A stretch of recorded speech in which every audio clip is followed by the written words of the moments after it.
Welcome to Novelist Spotlight. This is Mike Consol, your host.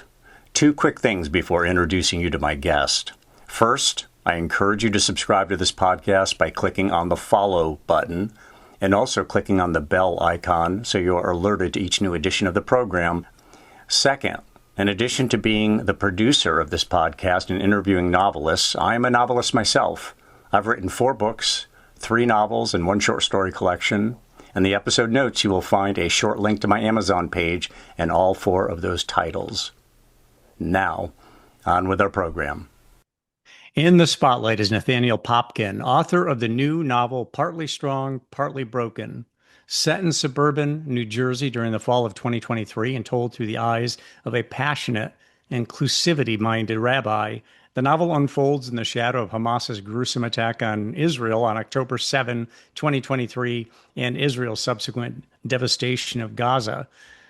Partly Strong, Partly Broken is Nathaniel Popkin's 4th novel and his 8th book. He is also a writer and producer of history documentary films, the co-founder of the website and public history and journalism project Hidden City, and formerly a writer of criticism for the Wall Street Journal, Kenyon Review, Public Books, and Cleaver Magazine, among other publications.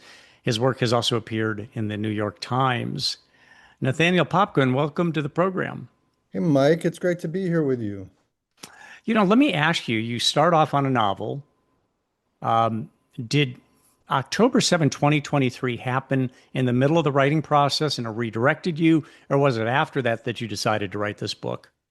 That's a great question. Actually, it was done. So in September of 2023, I was busy sending the novel out to readers, to editors and the like, to see what kind of response I would get. And then October 7th happened. And literally in that moment, I mean, it's a small thing to disrupt the creative act of writing a novel, but it, of course, forced me to start over, completely start over. And at first, I didn't really know what to do.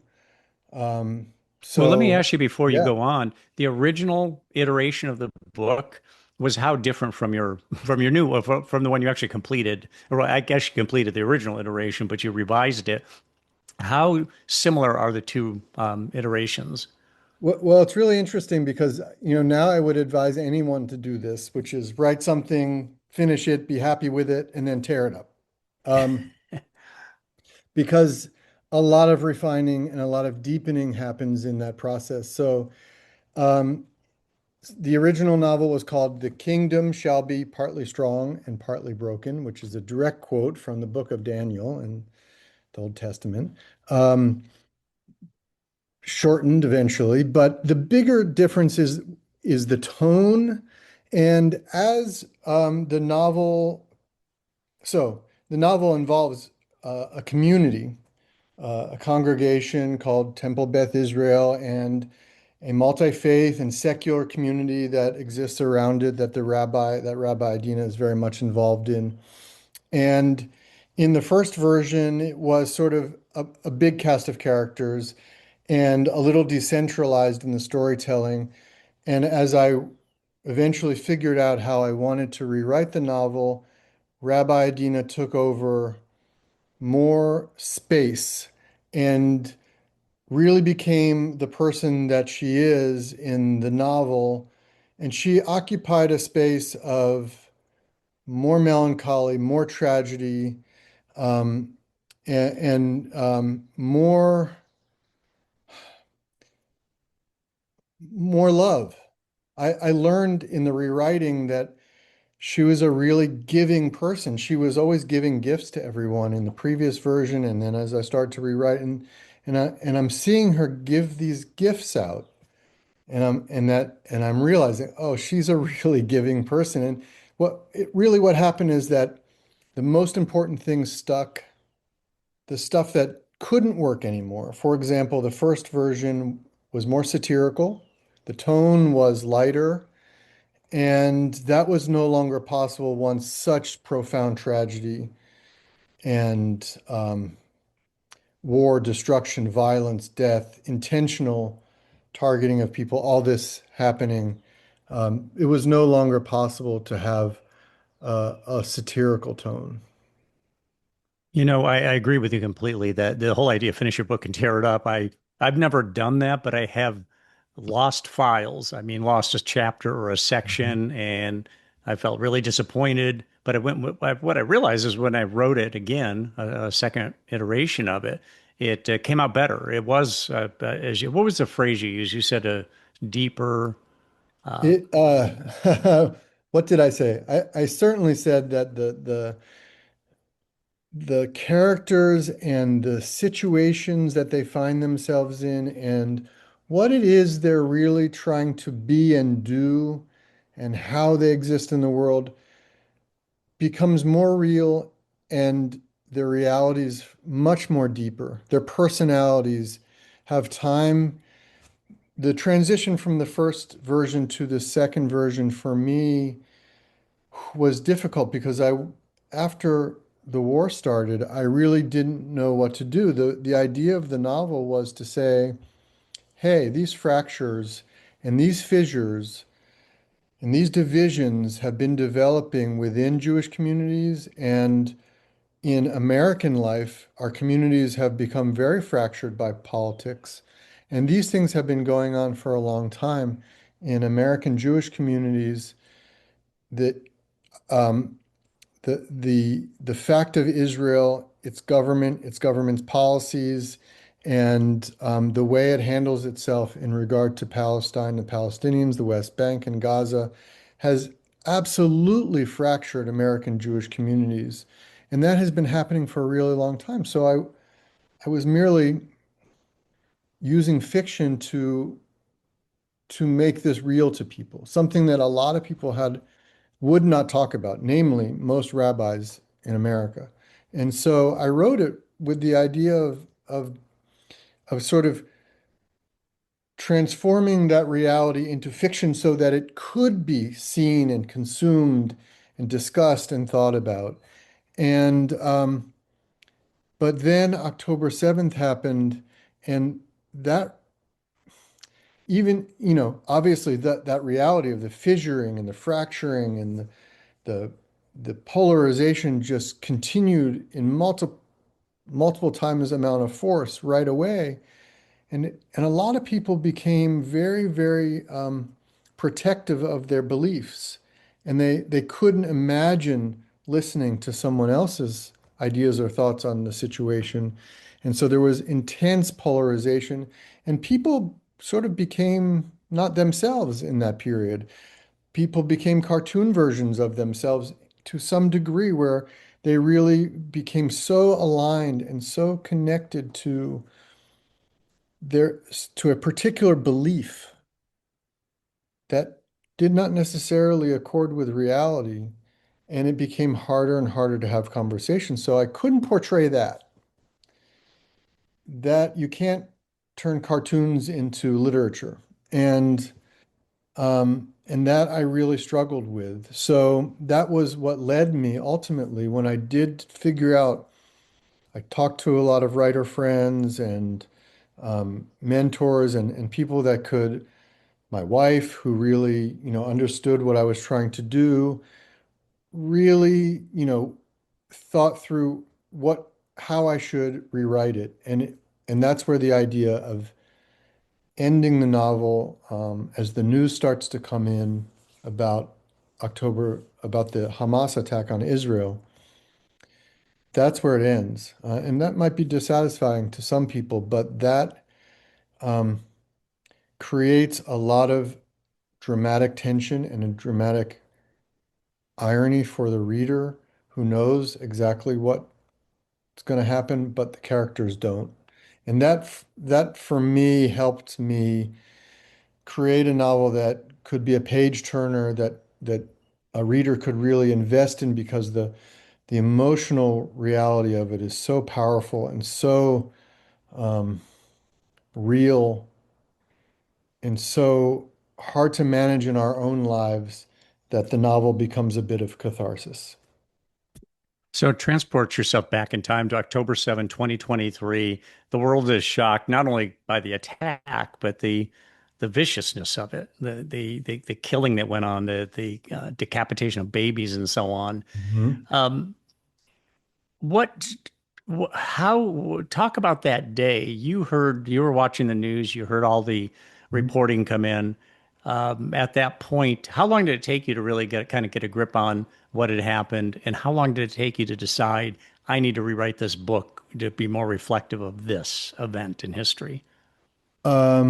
It was immediate. I mean, I I knew that such a attack, type of attack, the brutality of it, the ways in which it punctured certain um, beliefs held by Israelis, the way it disrupted in particular ways, the hostage taking of families and older people and liberal people, the effect, the targeting of a liberal kibbutz, which was filled with peacemaking people, um, the attack on the rave, um, Hmm. and these were very well thought out. It was intended to do something, and I understood it right away.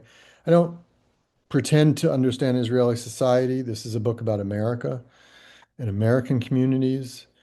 Um, but I did know that nothing would ever be the same. And I also knew, based upon past experience and what we've all come to learn about the way the Israeli government has handled attacks that come from Hezbollah or Hamas or Palestinians, they will disproportionately respond. And I knew that the response would would be beyond the pale as it was. I was not at all surprised by what transpired over the course of the rest of 2023 into 2024 into 2025, practically to the present. Um, None of that surprised me in the least.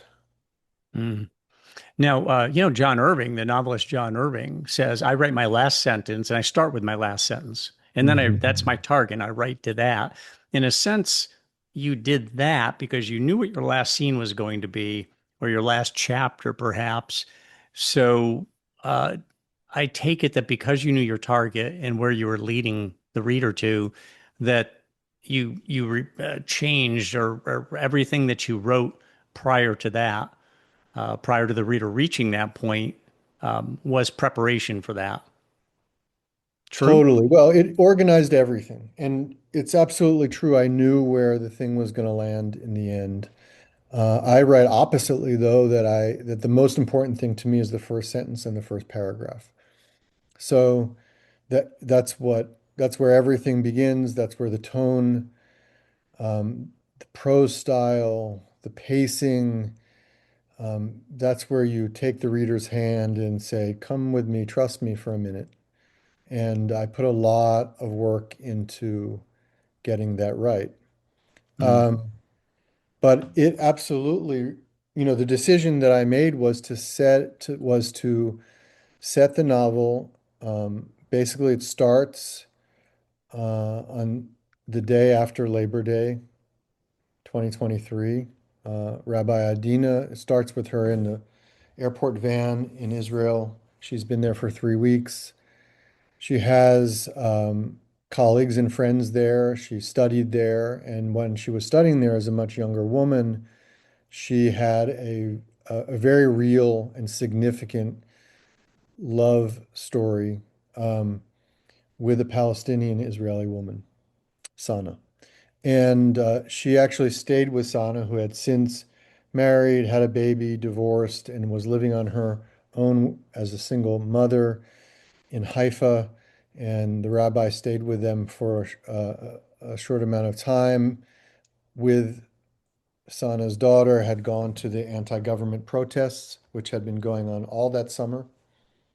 And we sort of forget about that and the power of those Hmm. protests. And then she arrives back on the 4th of September, and she arrives back to her synagogue to find out little by little that a whole lot of things are falling apart.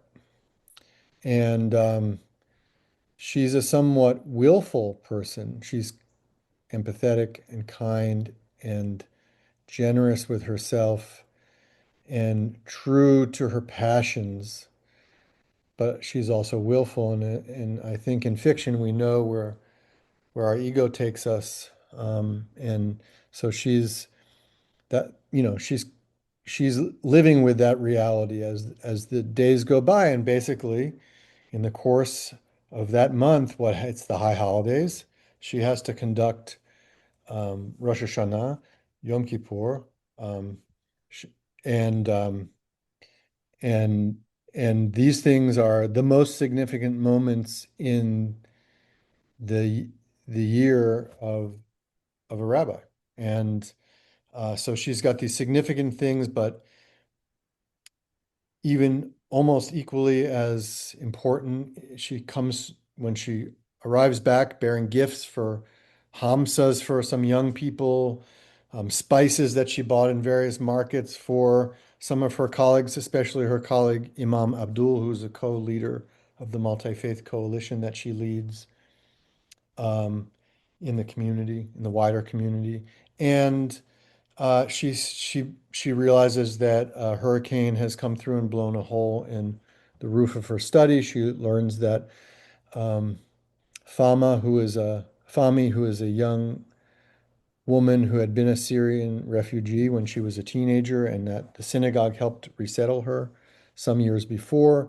Fami had been the victim of a hate crime on Labor Day at a party, and so Rabbi has to figure out how to apply herself to this very serious situation of a beloved person who's not part of her congregation, but is part of what she believes is the purpose of her community, is in dire straits. So these are some of the things that she faces as the high holidays are beginning.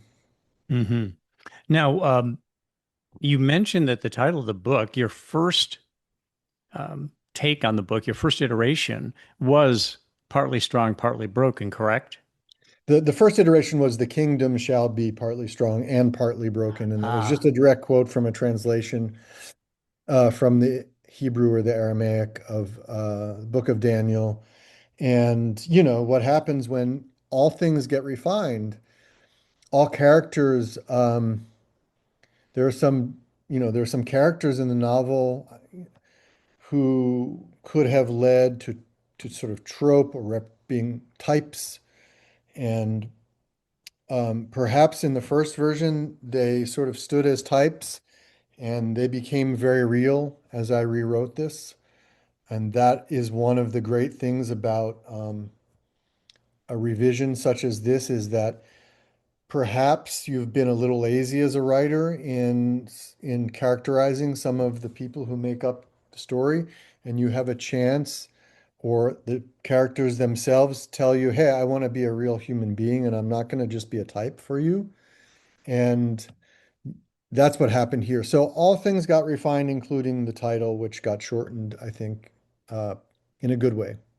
no, did you shorten the title and you just figured would that portion of the title work for this book?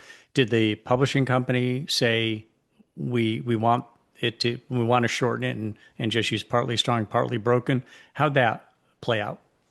That's a great question, and I'm not sure I remember the answer. I think I did it perhaps with my editor. This book, this novel is really the result of a tremendous partnership with a friend and an editor, Anne DeForest, who this is the second book of mine she's edited. And I couldn't have had a more skilled hand going through multiple versions of this second version. Um, I think I decided to shorten the title. It just I start to see it on the cover. I start to see what it would look like as a finished novel, and that told me that was going to be the title. Hmm. The other title was too long. Now, you also have a subtitle. It says An American Community on Edge. Did explain I mean, in one sense, it doesn't require any explanation, the idea of being a Jewish American being setting a person on edge. On the other hand, your experience is, of course, unique to you. How would you describe that statement, an American community on edge? Absolutely. Well, it's not really the subtitle, but I guess it was used as the log line, or is Oh, used as the that's log right. line Yeah. in Subtitle's the just a novel, right? yeah, right. Subtitle is just a novel. But An American Community on Edge was meant to do to say a couple things about what's happening here. Is A, this is an this is suburban New Jersey. This is a Jewish synagogue congregation, but that is fully integrated and embedded into a wider, very diverse um, piece of America. There's a high presence. First of all, the rabbi is part of this multi-faith coalition, which is made up of clerical leaders that are Catholic and Presbyterian and AME and Hindu. Um, and there's another rabbi. There's a Unitarian minister. There's the typical group of clerics who come together and say, we believe in what we're teaching here and we want to come together to make the community more just. And they had started to do that at the start of the first Trump administration, and and then they had stayed together. But we all know the ways in which Israel and Gaza and Palestine and the war have divided even the strongest of alliances. And I think it's up to the reader to think about what happens next here. So it's an American community on edge. You have the synagogue itself stands across the street from a park created out of a Revolutionary War site that has a cannon from the Revolutionary War in it. So there's this like sense of, how integrated, how assimilated, how American are Jews? Have they come to be? What does it mean to be an American Jew in relationship to being American? What's the difference? Um, it's a porous situation, as I described the situation with the Syrian refugee Fahmy. She has a relationship with that synagogue. She has a relationship with Imam Abdul and his mosque. She is part of the community in multiple and complicated ways. Her mother is. So, what happens to her matters to a lot of people. She she carries an enormous sort of moral weight in the story. There's another thing that's happening here is that you know, we think of America as a kind of victorious nation, but we're seeing now the ways in which um, we have, there are these weaknesses, right? And there are these fissures that have been developing and developing. So really all of America is on edge right now. And this is the story of that. Hmm. True, true. So, how political are you, Nathaniel, and how religious are you? Well,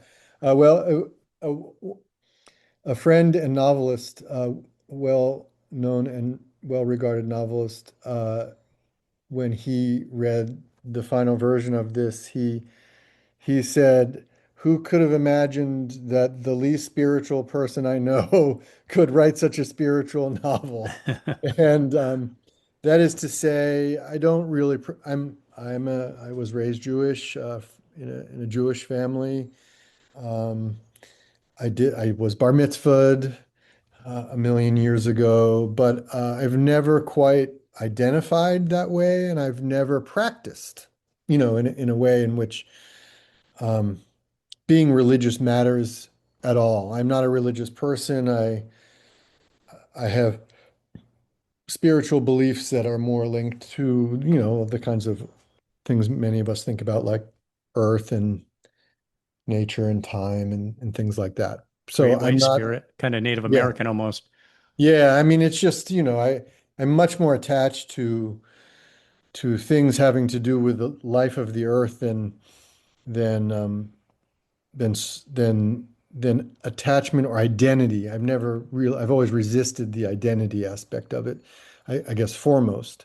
But I also realized that this is not the first book of mine that carries Jewish themes, and so something has been slowly brewing inside of me, and I work it out on the page, I guess. Um, I'm a pretty political person, and I probably have pretty strongly held political beliefs, which I recognize as beliefs, right? They're not truths. They're attachments. And, And have they we're changed all, over time? Have they changed over time? uh, Because that's a big issue today in certainly the United States. A lot of people just mhm. will not change their minds about anything. Um, did you, as you look back over Yeah. your political history, do you feel that you've changed? Not necessarily, not even necessarily to, yeah, at least in a nuanced way, or do you feel like your beliefs are pretty fixed politically?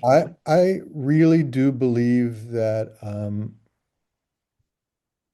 I see my beliefs as beliefs and I'm not a fundamentalist about anything. I don't believe there's ever one truth. I believe that each of us has truths about who we are and what is brewing deep inside us. There's truths about each of us that we can each then relate to each other with. And that is the beauty and the hope for bridges because we can see ourselves in each other.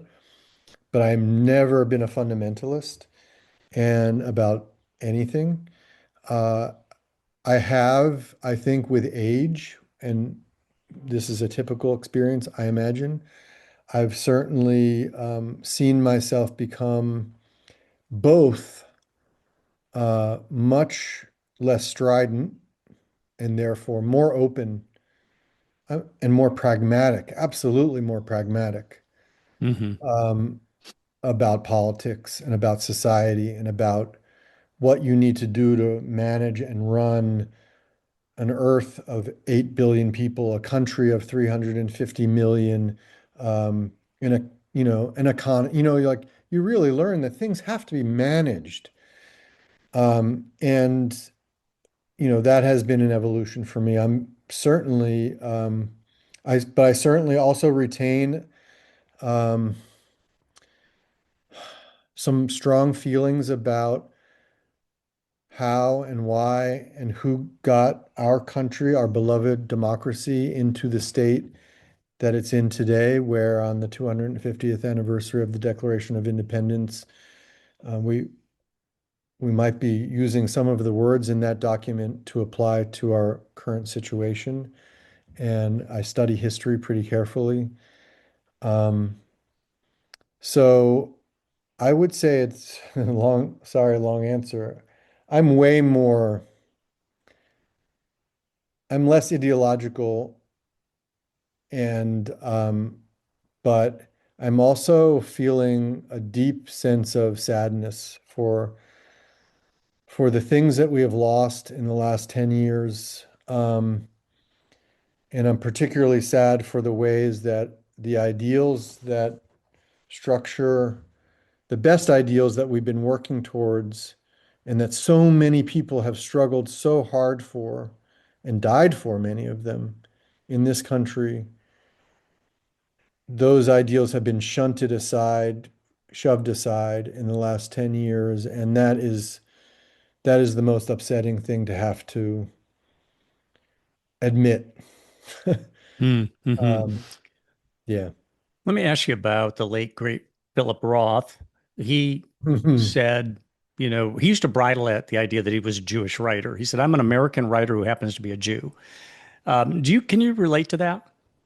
I absolutely do relate to it. I'm an American writer, and being Jewish is part of my identity. As you can see, I also am attached to my country, and what it might mean. My grandfather, for whom I was named, came over on a boat that landed about a 12-minute walk to the house I live in today in 1901. and that's a mythic story of our country um, that I suppose I'm a little too attached to. And so I agree with Philip Roth in that way. And I grew up not dissimilarly from him in except he's was a generation older or a generation and a half maybe, and he really rebelled. His generation really rebelled against the generation before him, which is my uh, grandparents and great grandparents' generation, who were more religious, more orthodox, more closed, more separatist. And his generation, which is the generation approximately of my parents, said, no way, we don't want that. We don't want to be Orthodox. We want to be assimilated. We want to be modern Americans, just like everybody else. I think World War II was a big push in that direction. But and I sort of inherited that from my own parents. That sort of, my mother is the least religious person I know, except that she could tell you everyone she sees who's a Jew and who's not a Jew. This is like this sort of dichotomy within us. So I agree with Roth. I'm an American writer. I'm a human writer. I mean, I read more fiction in translation than I read American fiction, and that's just my own tastes, I guess. That's nothing to say about our great writers. Um, and, I'm a human writer. How about that? Hmm. Hmm. Um, how has your writing changed as you've gotten older, Nathaniel? What kind of changes have you seen in your writing? I mean, obviously, you become a better writer. I mean, we all do with time and practice, but how has the writing changed beyond just advancing in terms of skill level? Oh my goodness. It's such a voyage. I'm not an MFA kid, um, person. I'm a writer that taught himself to write through journalism and will a practice. And I have always said that at each step of the way, along the way, my first book was a work of nonfiction that came out in 2002. It was very literary, but it was nonfiction. Then I decided I could write a novel, which was totally absurd and wrong. I had to learn. But I have always described that each step along the way, including all the way through the very last moments of the last revisions of Partly Strong, Partly Broken, which is my eighth book. And there's a ninth book that I've co-edited. So this is a long career. Hmm. Each step of the way for me is a step through a doorway where I thought I understood, and then I stepped through the doorway and I was like, oh, now I get it. Now I understand what it really means to show and not tell. Oh, that's an easy one. Okay. What it means to like express almost everything through action. I didn't understand that. What it means to really manage the point of view in a scene that's a complicated scene with a lot of people in it. Um, I certainly have learned how dialogue can work. I've experimented with different forms.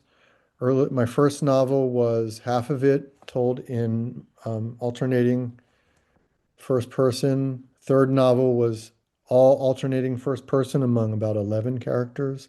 That's a form that I adore. Uh, I tend to keep trying out different things. I think maybe there's still a voice in there that's still mine, that's right from the beginning. But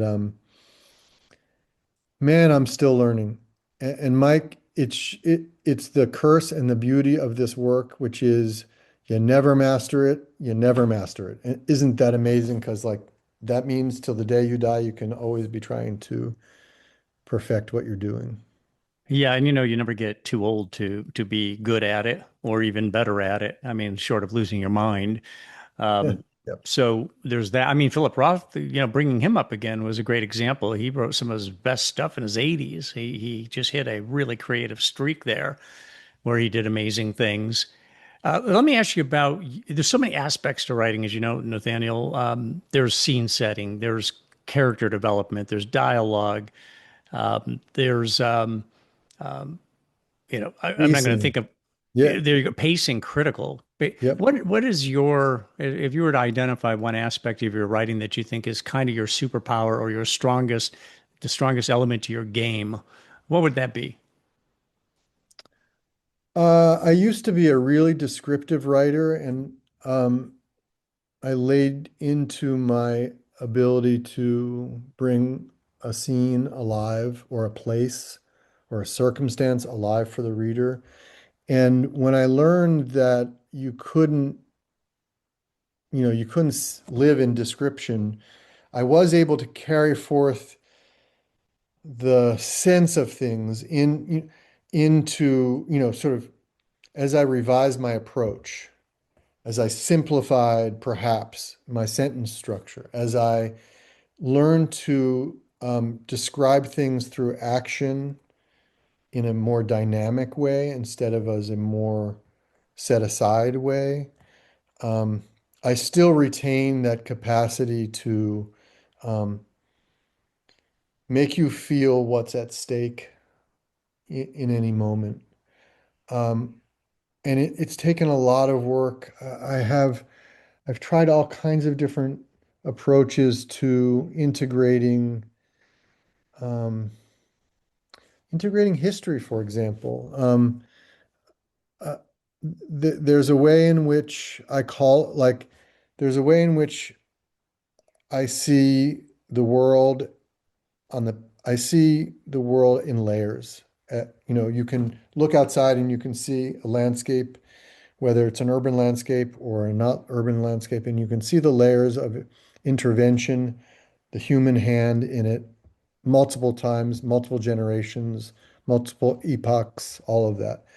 And I really have tried to bring that sense that the reality that we live in the moment, or that the characters are occupying in any given moment, is an accumulation of time. I don't know if I do it successfully, but when, we all live in a space of accumulation of time. And that's a powerful thing. I think it's a very emotional thing that we carry with us, and it pulls us in different directions. My hope is to make that real on the page. Is it successful? I don't really know. I- For others to decide. For others to Um, decide. Yeah. Now, the book, check me on this, but the book covers a 1 month period of time leading up to October 7. So it's a very contained time period. Now, the book is 200, roughly 250 pages. So it's not like a sprawl. It was not like 800 pages and it covers only a month of time. What was it like writing to just a 30-day period of time? Was it liberating at all? Was it constraining? I mean, how did that work for you? It was both liberating and constraining, right? Because I was freed from having to figure out a whole lot of other stuff. And in terms of pacing, the pacing was implicit.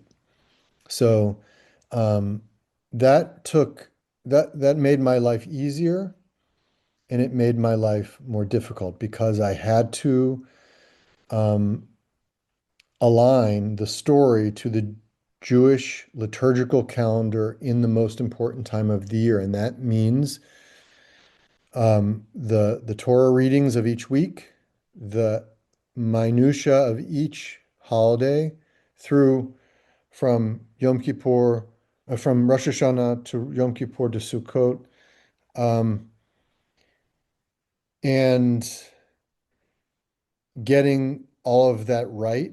I had to keep a liturgical Torah calendar next in a tab always open on my computer as I wrote to make sure that all of that was organized properly. But this is something I taught myself to do a long time ago.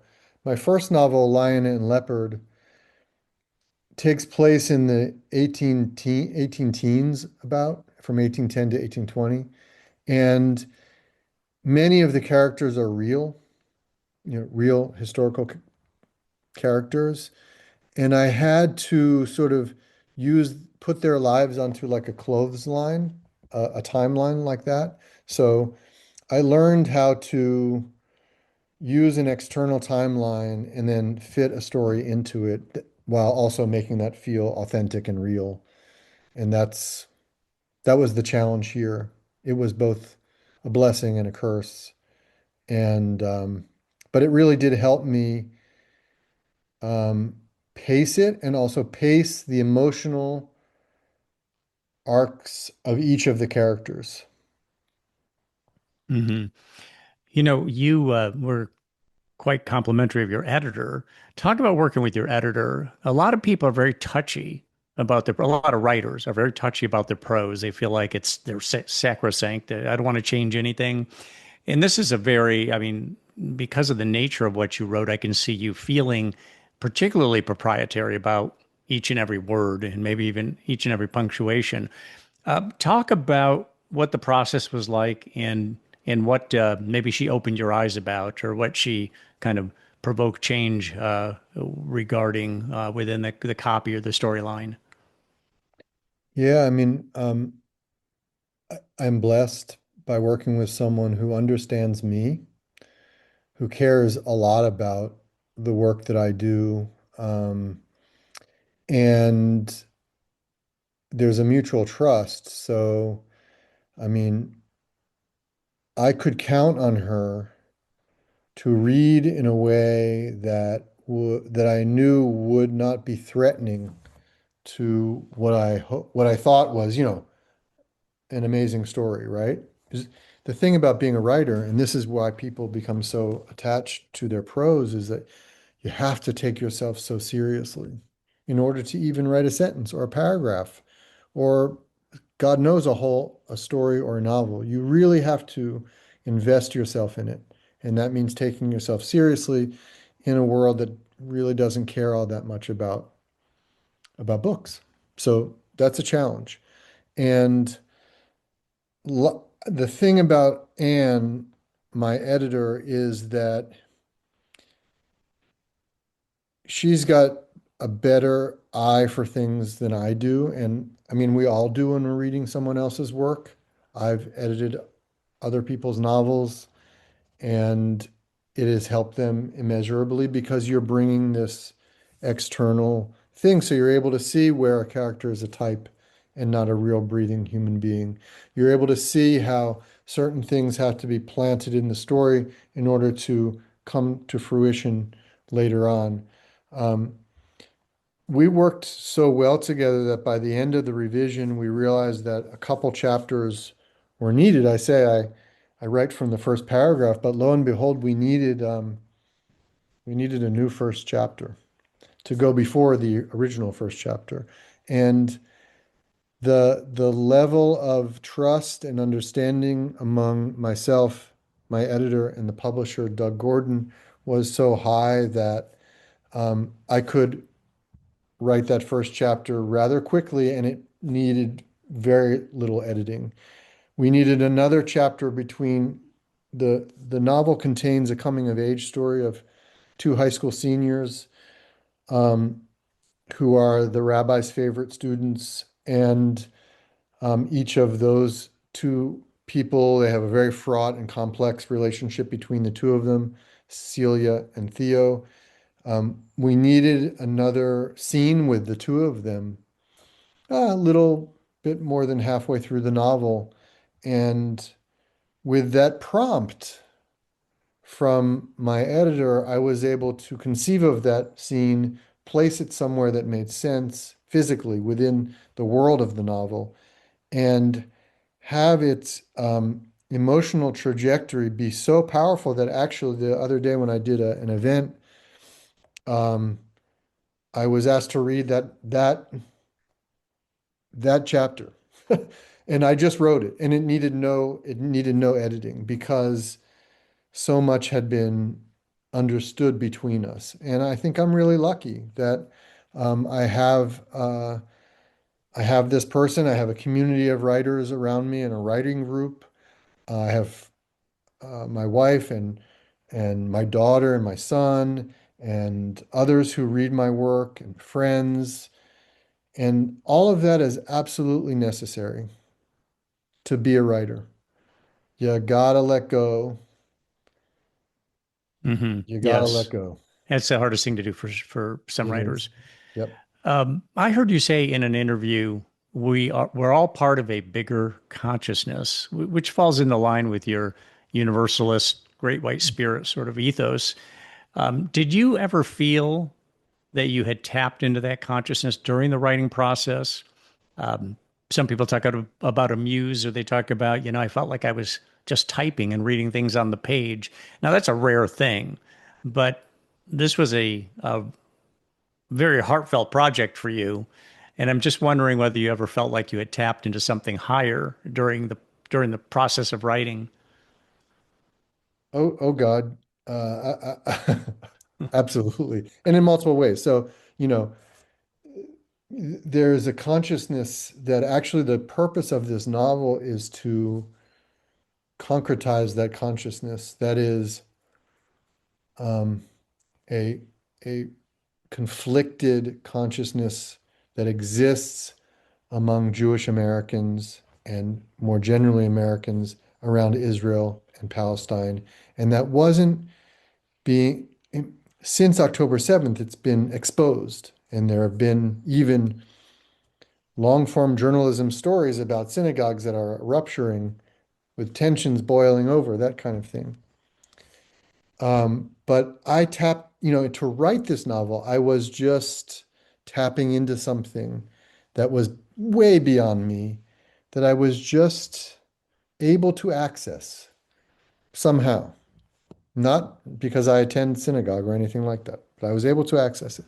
And then in the writing, I firmly believe that yes, we who claim to be artists are artists. Yes, we have our own individual vision, desire, motivation, obsessions that are so important in the writing process. Yes, absolutely true. But my God, when we're writing, we are in conversation with all the all of time in the written word, sorry. And that means that we're engaging in a conversation that's way beyond us. And that is a grand consciousness. And so 2 novels ago, my second novel is called Everything is Borrowed. And I meant that. I meant that in a meta way in the story of that novel, but I mean that for the creative process. Everything is borrowed. And when you're sitting there writing and you're lucky enough to be able to quiet yourself to so that you can borrow, and I don't mean rob or steal, I mean expose oneself to in a way that you can access things. There's so much serendipity that happens on the page, and all of a sudden, a character's humiliation comes to mean something in the theme of the novel, and it comes to mean something structurally in the plot, and things happen in a way that feel like they're happening for a reason on the page, and you're like, holy crap, there is so much serendipity in writing fiction, particularly that I have found. But I think it's when you are finally able to quiet yourself, that's that's when it happens. Um, yeah, I had another thought to add to that, and now I've lost access to it for the second. But see if I come up with it. You know, um, I visited with a writing coach who called writing an act of faith, which I really feel, I mean, it resonated with me because so often we start to write and we end up with something that we think is just unmanageable or is just trash. But if you really kind of have to maintain that faith that if I just keep chiseling away at this, adding, subtracting, being additive, being subtractive, and so on, it resolves itself. All of a sudden, it starts to take shape, almost like sculpting. And but that's also something that I suspect you might relate to, just this kind of act of faith with writing. It's almost like a spiritual practice in some ways. Well, yeah, I mean, it's sort of what I was saying by having to take oneself seriously, which is not a, no one wants to be around someone who takes themselves too seriously, but you have to believe in what you're doing enough to be willing to chisel away and to be willing to chisel the wrong thing off and then put it back on if it if you erred or vice versa. And to to be willing to have the discipline to stay with it, to know that you can get better. Writing is a gift, maybe a talent, a skill, a craft, a profession, a practice. I think all these things are true all at once, and and everyone works differently. I mean, there are many, many stories of writers who, over the over the eras who have finished a manuscript, sent it in, and boom, there it is, right? And maybe when you were typewriting or handwriting something, the discipline was more built in to the process. Um, but boy, when you're revising, you're you're becoming more precise in your thinking because writing is thinking. And when you're revising, you're getting more precise about what the story is, what it's about, what is it really about? Who are the characters really? What do they really want? What are they trying to do? What's standing in their way? What are the, what are the conflicts that matter here? All of these things become more precise. The more precise you get, the more universal, of course, the story will feel to the reader. Um, because you can never write generalities. You have to write real things and give the reader a chance to connect to that precise circumstance, to that precise motivation or terror or obstacle or fear, whatever it is that's, working its way that's eating its way at the characters. I remembered what I was going to say when I finally decided how I was going to rewrite this. Um, I realized that this is a novel, Partly Strong, Partly Broken, is a novel of a turning point. And the turning point is the 100-year plus allegiance between American Jews and Israel. That is changing. That automatic allegiance among many, I would say the majority of American Jews throughout, well before the state of Israel was created, the idea of creating a place for Jews to go in Palestine was very much attached to Jewish communities. They raised money for it. They led programs and trips, and many people went to live there. Um, but that is changing. This war and the perpetration of what a lot of people call genocide, and I hate to bring it up now, but I guess it is a genocide. But the perpetration of that devastation, that intentional devastation of a people in Gaza and to a large degree in the West Bank, has really started to change the relationship between American Jews and Israel in a way that I Mhm. believe marks a moment. And when I realized that, I went to one of my favorite novels, which is The Leopard by Giuseppe di Lampedusa from 1956.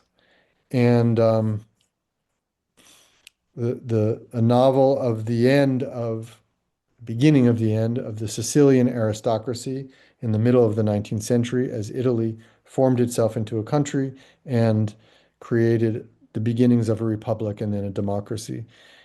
But this novel, which is about an aging, a slowly aging aristocrat, Don Fabrizio,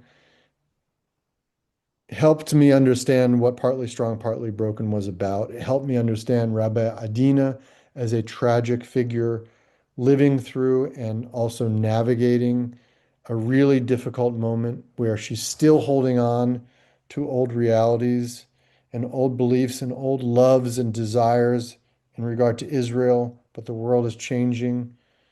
Just as the prince, the leopard, was to all the trappings of aristocratic Sicilian life. And that really helped me. And that was really, plugging into a greater literary consciousness there in a very concrete way, not a spiritual way, but in a concrete way, helped me to understand what my novel was about and really aided in setting me off to rewrite it. I think you said earlier that you're already at work on your next book, or you have the concept for it. Are you working on it? You have the concept for it. Is it nonfiction or is it a novel? Always, I have there's a novel in a drawer that needs to be rewritten. That's about a photographer, and that's based upon an experience I had in Paris photographing. Um, and I don't know what will happen with that. I do have an idea for a kind of historical novel to take place in the last part of the 19th century into the 20th century with a dying um, or aging man who has lived through a very an extraordinary transformation of his world, but in the way in which he feels lost and shunted and pushed aside from it. Um, and I'm working on that in my head right now. But for the moment, I'm just taking notes or really just thinking, just letting ideas come to me. And So we'll see. incubation phase. Yeah, incubation phase. I'm still in the recovery phase from partly strong, partly broken, Mhm. needing some rest and separation. And once I get that, maybe the ideas will start flowing with a little bit more precision. I have some good ones, I hope. We'll see where it goes. So, to the aspiring novelist who's listening to our conversation, what's your best piece of writing advice, or what do you think you need to tell, a young or older novelist who isn't published yet but is working to build that skill and get a worthy manuscript completed? What's your best piece of advice? To realize that the work of writing is work and to take yourself seriously enough in a world that will not take what you're doing very seriously, but without taking yourself seriously, where you come to think you're all important and everything. Because writers tend to believe, and I'm certainly one of them, that every single thing we do is what matters most. There's like this intensification of attachment to our work that a lot of artists experience, I think, but writers experience a tremendous amount of rejection. It's built into the process. It has to be experienced. It will be experienced. And so you have to believe in yourself enough to overcome that. And at the same time, believe that you don't know everything and that all of this is about learning and community, learning from others, being in conversation with others, being open. I would say so I'm getting to the point. The point is don't hold too tightly to your work. That's all. In any way, in any way. My guest has been Nathaniel Popkin. He is the author of the new novel, Partly Strong, Partly Broken. It is his fourth novel and his eighth book. Nathaniel, really appreciate you coming on the program, taking the time and giving us I don't think I've had a conversation like this one before. A novel completed, suddenly a global event happens, and the novel is recast to reflect that. Really appreciate your time. Thank you, Mike. It was such a lovely conversation. Glad to talk to you anytime.